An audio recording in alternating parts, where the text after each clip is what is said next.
ಒಂದು ಹೊಸ ಯುಗ ಪ್ರಾರಂಭ ಆಗಿರುವುದು ನಾವೆಲ್ಲರೂ ಕಾಣ್ತಾ ಇದ್ದೀವಿ.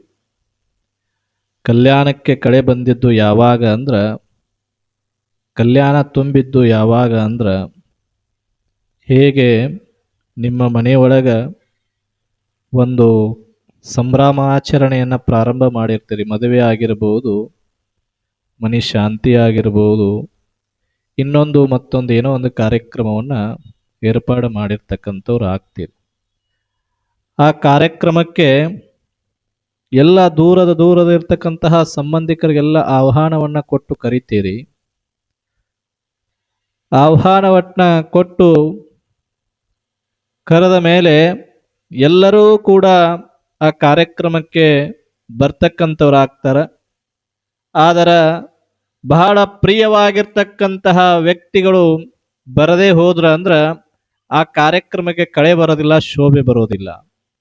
ನೀವೇನಂತಿರ್ತೀರಿ? ಅವ್ರು ಬರಬೇಕಾಗಿತ್ತು, ಅವ್ರು ಇರಬೇಕಾಗಿತ್ತು, ಅವರು ನೋಡಬೇಕಾಗಿತ್ತು, ಅವ್ರು ಹರಸಬೇಕಾಗಿತ್ತು ಅಂತ ತಾವೆಲ್ಲ ವಿಚಾರವನ್ನ ಮಾಡ್ತಕ್ಕಂಥವ್ರು ಆಗ್ತೀರಿ. ಹಂಗ ಕಲ್ಯಾಣದೊಳಗ ಬಸವಣ್ಣನ ಮಹಾಮಣಿಯೊಳಗ ಬಹಳಷ್ಟು ಶರಣರು ಮಹಾತ್ಮರು ಸಾನ್ನಿಧ್ಯವನ್ನ ವಹಿಸಿ ಅನುಭವ ಚಿಂತನೆಯನ್ನ ಮಾಡ್ತಕ್ಕಂಥವ್ರು ಆಗ್ತಾ ಇದ್ರು. ಆದರೂ ಕೂಡ ಬಸವಣ್ಣನಿಗೆ ತೃಪ್ತಿ ಇರಲಿಲ್ಲ. ಈ ಅನುಭವ ಮಂಟಪದ ಅಧ್ಯಕ್ಷ ಸ್ಥಾನವನ್ನ ವಹಿಸ್ಕೊಳ್ತಕ್ಕಂಥವ್ರು ಯಾರಾದರೂ ಒಬ್ಬ ಶ್ರೇಷ್ಠವಾಗಿರ್ತಕ್ಕಂತಹ ಶರಣರು ಬೇಕು ಬೇಕು ಅಂತಕ್ಕಂತಹ ಭಾವದೊಳಗೆ ಬಸವಣ್ಣ ಇದ್ದ. ಅದ ಸಮಯಕ್ಕ ವೈದ್ಯ ಹೇಳಿದ್ದು ಹಾಲು ಅನ್ನ, ರೋಗಿ ಬಯಸಿದ್ದು ಹಾಲು ಅನ್ನ ಅನ್ನೋ ಹಾಗೆ ಆ ಸಂದರ್ಭಕ್ಕ ಬಸವಣ್ಣ ಇಷ್ಟಲಿಂಗ ಪೂಜೆಗೆ ಕುಳಿತುಕೊಂಡಾಗ ಅಲ್ಲಮ ಮತ್ತು ಸಿದ್ದರಾಮರು ಬರ್ತಾರ. ಬಸವಣ್ಣನ ಪ್ರಾಣ ಪಕ್ಷಿ ಹೋಗಿರ್ತದ. ಯಾಕಂದ್ರ ಬಸವಣ್ಣ ಎದ್ದು ಮಹಾಮನೆಗೆ ಬಂದಿರತಕ್ಕಂತಹ ಶರಣರನ್ನ ಕರೀಲಿಕ್ಕೆ ಬರಲಿಲ್ಲ ಅಂತ ಸಿಟ್ಟು ಮಾಡಿಕೊಂಡ ಅಲ್ಲಮ ಪ್ರಭುಗಳು ಸಿದ್ದರಾಮರು ಇಬ್ಬರು ಕೂಡ ಆ ಏನು ದ್ವಾರ ಭಾಗಲಿರ್ತದಲ್ಲ ಅದನ್ನ ದಾಟಿ ಹೋಗ್ತಾರ. ಅದನ್ನ ದಾಟಿದ ತತ್ಕ್ಷಣದೊಳಗ ಬಸವಣ್ಣನ ಪ್ರಾಣ ಪಕ್ಷಿ ಹಾರಿ ಹೋಗಿತ್ತು. ಈ ವಿಷಯವನ್ನ ತಿಳಿದಂತ ಹಡಪದ ಅಪ್ಪಣ್ಣ ಹೋಗಿ ಅಲ್ಲಮರಿಗೆ ಬೇಡಿಕೊಳ್ತಾನ, ಪರಿಪರಿಯಾಗಿ ಕೇಳಿಕೊಳ್ತಾನ, ಬಹಳಷ್ಟು ಸುತುಸ್ತಾನ. ಅವಾಗ ಅವನ ಮಾತಿಗೆ ಕರಗಿದಂತಹ ಅಲ್ಲಮ ಪ್ರಭುಗಳು ಬಸವಣ್ಣನ ಮಹಾಮನೆಗೆ ಪಾದಾರ್ಪಣೆಯನ್ನ ಮಾಡ್ತಾರ. ಪಾದಾರ್ಪಣೆ ಮಾಡಿದ್ದೇ ಕ್ಷಣ ಹಾರಿ ಹೋದಂತಹ ಬಸವಣ್ಣನ ಪ್ರಾಣ ಪಕ್ಷಿ ಮತ್ತ ಅವೇನು ಹಿಡಿದು ಕುಳಿತಿದ್ದಲ್ಲ ಕೈಯೊಳಗ ಇಷ್ಟಲಿಂಗವನ್ನ, ಆ ಲಿಂಗದ ದೃಷ್ಟಿ ತಾನಾಗಿ ಆ ಲಿಂಗವನ್ನ ನೋಡ್ಲಿಕ್ಕೆ ಪ್ರಾರಂಭ ಮಾಡ್ತದ. ಹಾರಿ ಹೋದಂತಹ ಪ್ರಾಣ ಪಕ್ಷಿ ಮತ್ತೆ ಬಸವಣ್ಣನಿಗೆ ಬರ್ಲಿಕ್ಕೆ ಸಾಧ್ಯ ಆಗ್ತದ. ಅದಕ್ಕ ಇಲ್ಲಿ ಹಡಪನ ಅಪ್ಪಣದ ಪಾತ್ರ ಬಹಳ ಮುಖ್ಯವಾಗಿರ್ತಕ್ಕಂತಹದು. ಹಡಪದ ಅಪ್ಪಣ್ಣ ಕೇವಲ ಸಾಮಾನ್ಯ ಒಬ್ಬ ವಿಳ್ಳೆಯ ಮಾರುವಂತಹ ಕಾಯಕವನ್ನ ಮಾಡಿ ಬರ್ತಿರಲಿಲ್ಲ.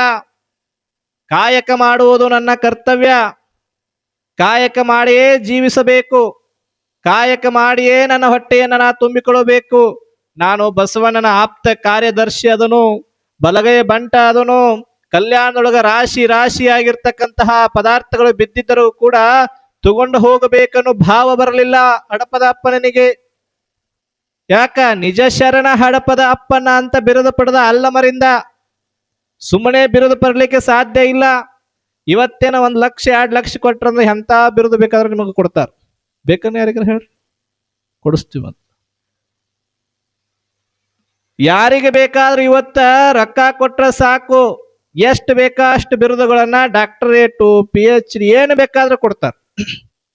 PhD ಮಾಡೋದ ಬೇಕಾಗಿಲ್ಲ ನೀವು, ಡಾಕ್ಟರೇಟ್ ಕಾಯಕಕ್ಕ ಸಮಾಜ ಸೇವೆಗೆ ಡಾಕ್ಟರೇಟ್, ಉತ್ತಮವಾಗಿ ವಾಗ್ಮಿಗಳದಾರ ಅದಕ್ಕೊಂದು ಡಾಕ್ಟರೇಟ್. 1 ಲಕ್ಷ ಕೊಟ್ಟು ಬಿಡ್ರಿ, ನೀವು ನಾಳೆಗೆ ಡಾಕ್ಟರೇಟ್ ಖಂಡಿತ ಕೊಡಿಸೇ ಬಿಡ್ತೀನಿ. ಒಬ್ಬ ಸಾವುಕಾರ ಬೆಂಗಳೂರಿಗೆ ಹೋಗಿದ್ದ ಒಂದು ದಿವಸ. ಬೆಂಗಳೂರು ಹೆಂಗೈತಿ ಅಂತ ನೋಡಾಕ ಒಬ್ಬ ಸಾವುಕಾರ ಬೆಂಗಳೂರಿಗೆ ಹೋಗಿದ್ನಂತ. ಬೆಂಗಳೂರು ಗಾಂಧಿನಗರದಾಗ ಸುತ್ತಾಡ್ತಾ ಇದ್ದ ಸಾವುಕಾರ.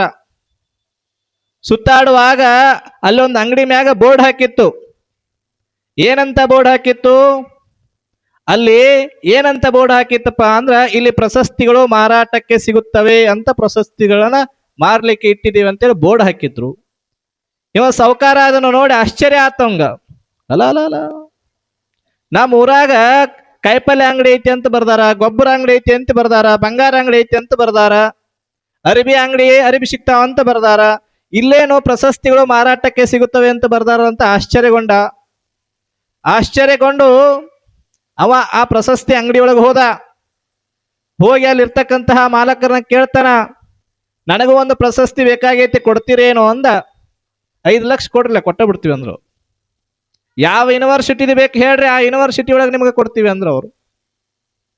ಅವಾಗ ಸಾವುಕಾರಿಗೆ ಏನ್ ಗೊತ್ತ, ಯಾವ್ದ್ರ ಒಂದು ಕೊಡ್ರಿ ಅಂದ. ಆಯ್ತಂತೇಳಿ ಆ ಅಂಗಡಿ ಮಾಲಕರು ಆ ಸಾವುಕಾರನಿಗೆ ಒಂದು ಡಾಕ್ಟರೇಟ್ ಪದವಿ ಕೊಟ್ರು.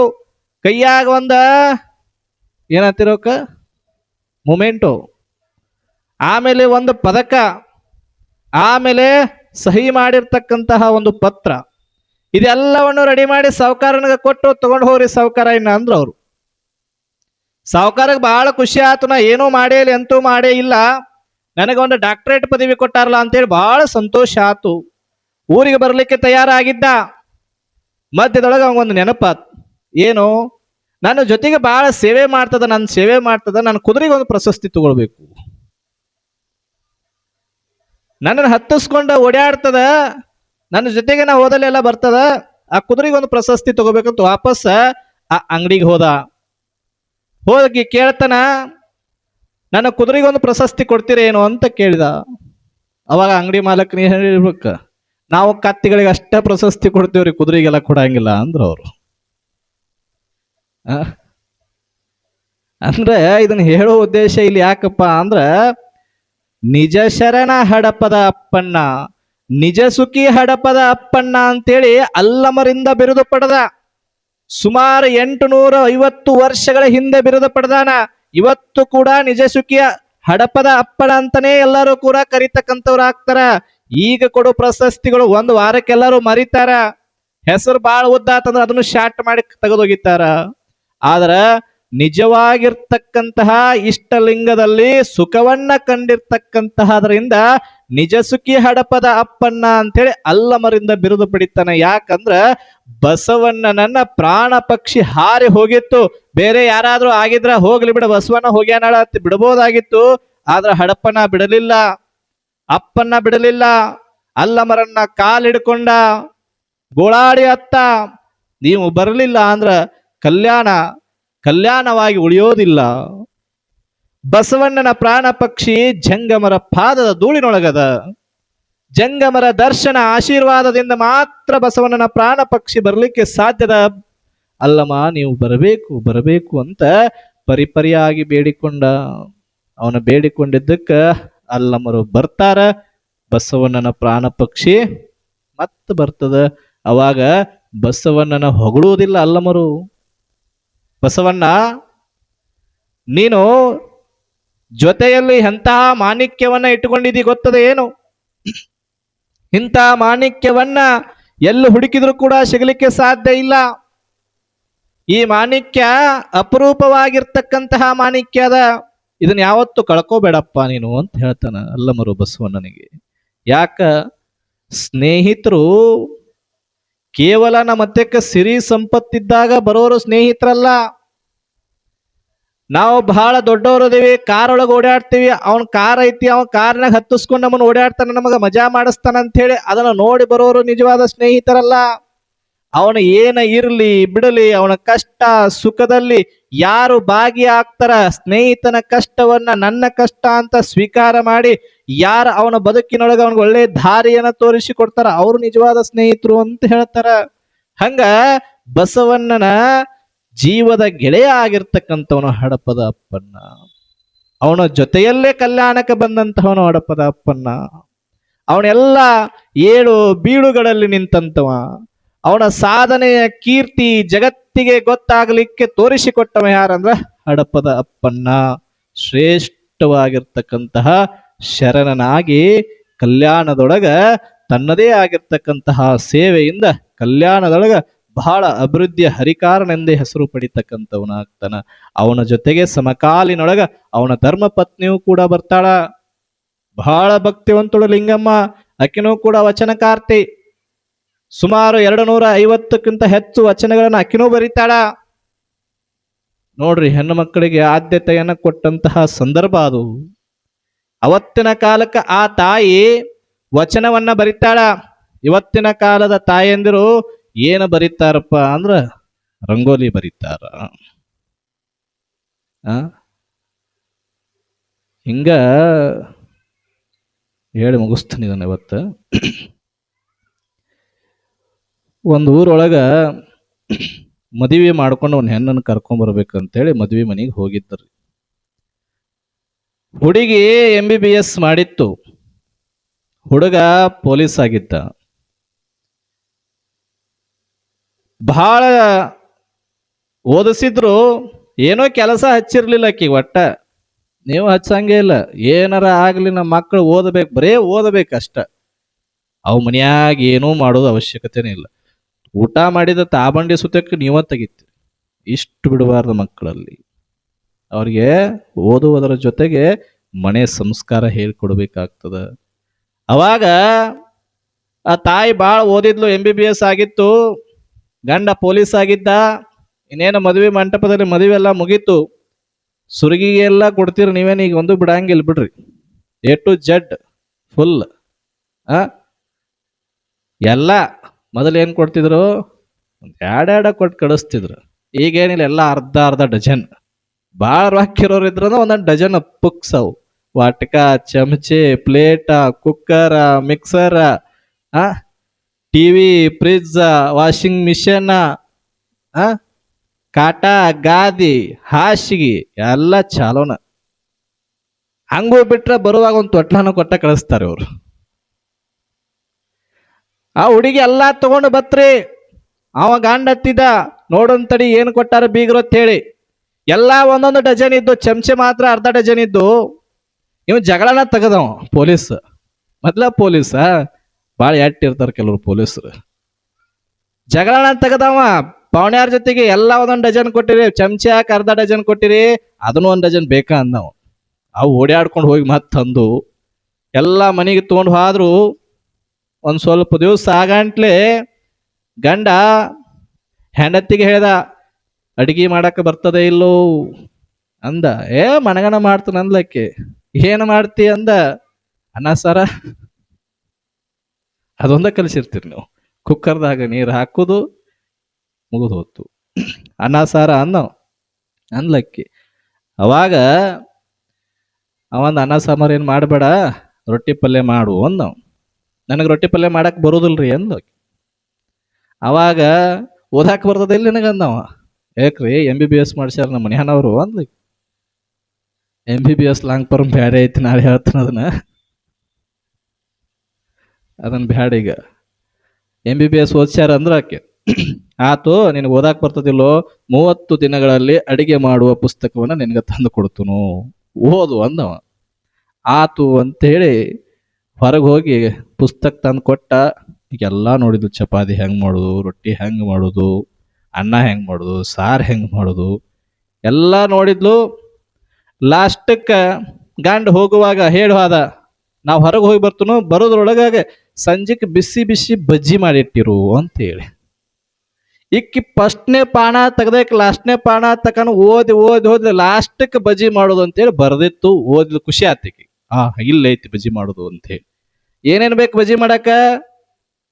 ಒಂದು ಕಡಾವಂಗಿ ಬೇಕು, ಕಡಾವಂಗಿ ತುಂಬ ಎಣ್ಣೆ ಬೇಕು, ಹಿಟ್ಟು ಬೇಕು, ಇದೆಲ್ಲ ಬರ್ದಿತ್ತು. ಈಕೇನು ಮಾಡಿದ್ಲು, ದೊಡ್ಡ ಕಡಾವಂಗಿನ ತಂದು ಇಟ್ಲಿಕ್ಕೆ. ನಾವಿಲ್ಲಿ ಸಿರಹ ಮಾಡ್ತೀವಲ್ಲ ಕಡಾವಂಗ್ಯಾಗ, ಅಂಥ ಕಡಾವಂಗಿ ಅಲ್ಲಿ ಇಷ್ಟ ದೊಡ್ಡದಂತೇಳಿ ಬರ್ದಿರಂಗಿಲ್ಲ. ಬರ್ದಿರ್ತಾರೋ ಪುಸ್ತಕದಾಗ. ದೊಡ್ಡ ಕಡಾವಂಗಿ ತಂದಿಟ್ಲು. ಮತ್ತೆ ಹಿಟ್ಟ ಎಟ್ಟು ಕಲಸ್ಬೇಕ್ರಿ ಅದು ಗೊತ್ತಿಲ್ಲ. ಅದನ್ನು ಒಂದು ದೊಡ್ಡ ಬೊಗನೆಗ ಕಲಿಸಿದ್ಲಕ್ಕೆ. ಇಟ್ಟ ಆಟ ಅಲ್ರಿ, ಊರಿಗೆ ಹಂಚ್ಬೋದಾಗಿತ್ತು ಬಜ್ಜಿ ಮಾಡಿದ್ರ. ದೊಡ್ಡ ಕಡಾವಂಗಿ ತಂದಿಟ್ಲು, ಹಿಟ್ಟೆಲ್ಲ ಕಲಿಸಿದ್ಲು. ಜೀರಿಗೆ, ಉಪ್ಪ, ಸಾಸ್ವಿ ಎಟ್ಟು ಬೇಕೆಲ್ಲ ಹಾಕಿ. ಎಟ್ಟು ಹಾಕ್ಬೇಕಂತೇನು ಬರ್ಲಿರ್ಲಿಲ್ಲ ಅವ್ರ. ಮನ್ಯಾಗ ಏನಿರ್ತದೆ ಡೆಬ್ಬೆ ಆಗಿಂದ ಎಲ್ಲ ಸುರಿ ಕಲಿಸಿ ಇಟ್ಲು. ಮೆಣಸಿಕಾಯಿ ಮನಗಂಡ ಉದ್ದಿದ್ದು, ಮೆಣಸಿಕಾಯಿ ತಗೊಂಡ್ಲ ಅದ್ರಾಗ ಎದ್ದಿದ್ಲು, ಕಡಾವಂಗ್ಯಾಗ ಬಿಟ್ಲು. ಮೆಣಸಿಕಾಯಿ ಎದ್ದಿದ್ಲು, ಕಡಾವಂಗ್ಯಾಗ ಬಿಟ್ಲು. ಅವು ಬುರು ಬುರುನು ಅನ್ವಾಲು, ಪುರು ಪುರುನು ಅನ್ವಾಲು. ಬಿಟ್ಟ ತಕ್ಷಣ ಕಡಾವಂಗಿ ಕೆಳಗೆ ಹೋಗಿ ಹತ್ಕೊಂಡು ಹಂಗ ಕೂತು ಅವು. ಏನಾಗೈತಿ? ಎಲ್ಲ ಹೇಳ್ದಂಗ ಮಾಡಿನ್ಲಿ ಅಂದ್ಲಕ್ಕೆ. ಪುಸ್ತಕದಾಗ ಏನು ಬರ್ದೈತಿ ಅದ್ರಾಗ ಹೇಳ್ದಂಗ ಮಾಡಿನ್ಲಿ ಅಂತ ಹಾಕ್ಯತಾಳು. ಬಜೀರ ಬರವಾಲಾಗಿದ್ದು. ಇನ್ನೇನ್ ಮಾಡಿದ್ಲು, ಬಾಜು ಮನೆಯವ್ರು ಕೇಳೋಣ ಅಂತೇಳಿ ಹೊರಗೆ ಹೊಂಟಿದ್ಲು. ಹೊರಗೆ ಹೋಗ್ಬೇಕಾರ ಆ ಬಾಜು ಮನಿದ ಕಿಡಿಕಿ ಎದುರಿಗೆ ಕಾಣ್ತು. ಆ ಕಿಡಿಕ್ಯಾಗ ಬಜಿ ವಾಸನೆ ಬರಾಕತ್ತಿತ್ತು. ಈಕಿ ಕಿಡಿಕ್ಯಾಗ ಹನಿ ಕ್ಯಾಕಿ ನೋಡಿದ್ಲು, ಇವ್ರು ಹೆಂಗ್ ಬಜಿ ಮಾಡ್ತಾರ ಅಂತೇಳಿ, ಏನು ನಂದು ಮಿಸ್ ಆಗೈತಿ ಅಂತ ಹೇಳಿ. ಒಂದು ಮುದುಕಿ ಬಜಿ ಬಿಡಾಕತ್ತಿತ್ತು. ಆ ಮುದುಕಿ ಬಜಿ ಬಿಡುದು ನೋಡಿ ಈಗ ಕೆಣಕೊಂಡು, ನಾ ಇದನ್ನ ಮರ್ತೀನಿ ಅಂತೇಳಿ. ಏನ್ ಮರ್ತಿದ್ಲಿಕ್ಕೆ? ಆಕಿ ತಲೆ ಬೋಳ್ಸ್ಕೊಂಡಿದ್ಲು, ಈಕಿ ತಲೆ ಬೋಳ್ಸ್ಕೊಂಡ್ ಮರ್ತಿದ್ಲು. ಅದು ಬ್ರಾಹ್ಮಣರ ಮುದುಕಿ ಗಾಣಸ ಎಂಟ್ಲಿ ತಲೆ ಬೋಳ್ಸ್ಕೊಂಡಿತ್ತು. ಆಕೆ ಬಜಿ ಬಿಡಾಕತ್ತಿದ್ಲು, ಈಗ ಹೋಗಿ ನೋಡಿದ್ಲು. ನಾ ಇದನ್ನ ಮರ್ತನ ಅಂದ್ಲಕ್ಕೆ. ಅಲ್ಲೇ ಬಾಜು ಮನೆ ಇರೋ ಹುಡುಗನ ಕರೆದ್ಲು, ತಮ್ಮ ಬಾ ಇಲ್ಲಿ, ನಿಮ್ಮ ಊರಾಗ ಕಟಿಂಗ್ ಮಾಡೋರು ಅದಾರ ಏನು ಅಂದ್ಲಕ್ಕೆ. ಅವ ಅದಾನ್ರಿ ಅಂದ್ರು. ಅವ್ನ ಕರ್ಕೊಂಡು ಬಾ ಹೋಗು ಅಂದ್ಲಕ್ಕೆ. ಆತತ್ತೇಳಿ ಹಾದಳ್ರಿ. ಆ ಹುಡುಗ ಓದ್ತು, ಕಟಿಂಗ್ ಮಾಡೋನ್ ಕರ್ಕೊಂಡು ಬತ್ತು. ಮತ್ತ ನೀ ಕಟಿಂಗ್ ರೇಟ್ ಹೆಂಗ್ ತೋತಿಪ್ಪ ಅಂತ ಕೇಳಿದ್ಲಕ್ಕಿ. ಇವೇನ ಆತಾರ, ಬೇಬಿ ಕಟ್ಟ, ಸೈಡ್ ಕಟ್ಟ, ಯಾವ್ಯಾವ ಕಟ್ ಅದಾವು. ಆ ಎಲ್ಲಾ ಕಟ್ಟಗ 50 ರೀ, 45 ರೀ, 35 ರೀ ತಾವ್ ಅಂದ. ಮತ್ ಪೂರ್ತಿ ಮಾಡಿಬಿಟ್ಟಿ ಅಂದ್ರ ಭಾಳ ಏನಿಲ್ರಿ, ಚೀಪನ ಬೆಸ್ಟ್, 15 ರೂಪಾಯಿ ಅಂದವ. ನನಗ ಅದನ್ನ ಮಾಡು ಅಂದ್ಲಕ್ಕಿ. ನನಗ ಒಟ್ಟ ನೀ ಬ್ಯಾರೆ ಏನ್ ಬೇಡ, ಪೂರ್ತಿ ತಗದ ಬಿಡು ನಂದು ಅಂದ್ಲಕ್ಕಿ. ಯಾಕ್ರಿ ಅವ್ವ ನಿಮಗೇನಾಗೈತಿ, ಪೂರ್ತಿ ತಲಿತ್ ಬೋಳ್ಸಾಕತ್ತಿರ್ಲ ತಾವ ಅತ್ತಾನ, ನಿನಗ ರೊಕ್ಕ ಬೇಕು ಏನು ಪ್ರಶ್ನೆಗೆ ಉತ್ತರ ಬೇಕು ಅಂದ್ಲಕ್ಕಿ. ನನಗೇನಾಗೋದೈತಿ, ನಮ್ ಕೆಲಸ ಬೋಳ್ಸುದ, ನಿಮಗ್ ಬೋಳ್ಸತ್ತೆ, ನಿಮ್ಮ ಅವ್ವಗೂ ಬೋಳ್ಸತ್ತ ಅಂದವ. ತಿಳಿದ್ ಕುತ್ಕೊಂಡು ಅವ ತಲಿ ಬೋಳ್ಸಿ ರೊಕ್ಕ ಇಸ್ಕೊಂಡು ಹೋದ. ಈಗ ಅಂದ್ಲಿಕ್ಕೆ ಈಗ ಬರಬ್ಬರಿ ಆತು. ಮತ್ ಹೋಗಿ ಕಡಹಂಗಿ ಮುಂದೆ ಕೂತಳ.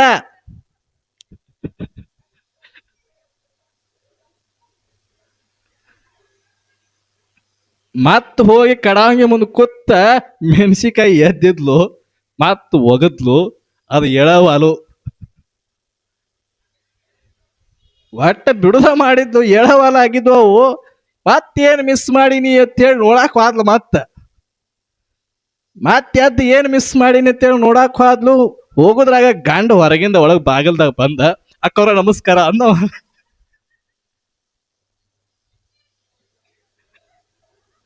ಏನ್ರಿ ಅಕ್ಕವ್ರ ನಮಸ್ಕಾರಿ ಅಂದವ.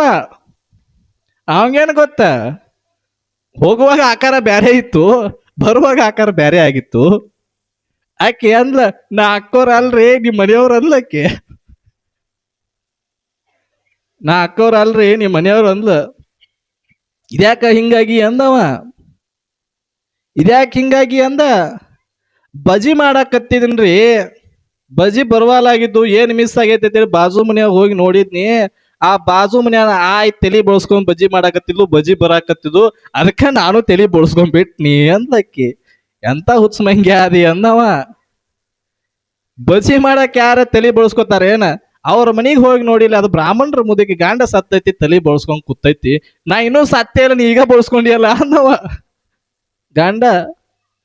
ಅದಕ್ಕ ಇನ್ನೇನ್ ಮಾಡ್ಲ್ರಿ ಅಂದ್ಲಕ್ಕಿ. ಬಜಿ ಹೆಂಗ್ ಮಾಡಾಕತ್ತಿ ನೋಡು ನಡಿ ಅಂತ ಗಂಡ ಹಾದ. ಹೋಗಿ ನೋಡ್ತಾನ, ಕಡಾವಂಗಿ ಕೆಳಗ ಒಲಿನ ಇರ್ಲಿಲ್ಲ.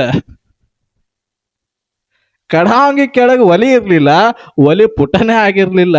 ಅವಾಗ ಹುಚ್ಚಮಂಗ್ಯ ಹೋಗ, ನೀ MBBS ಓದಿದಕ್ಕೆ ಸಾರ್ಥಕ ಆಗೈತಿ ಬಿಡ ಅಂದವ. ಏನು ಬೇಕ್ರಿ, ಮೊದಲ ಏನಿದ್ರು ಕೂಡ ಒಲಿ ಬೇಕು.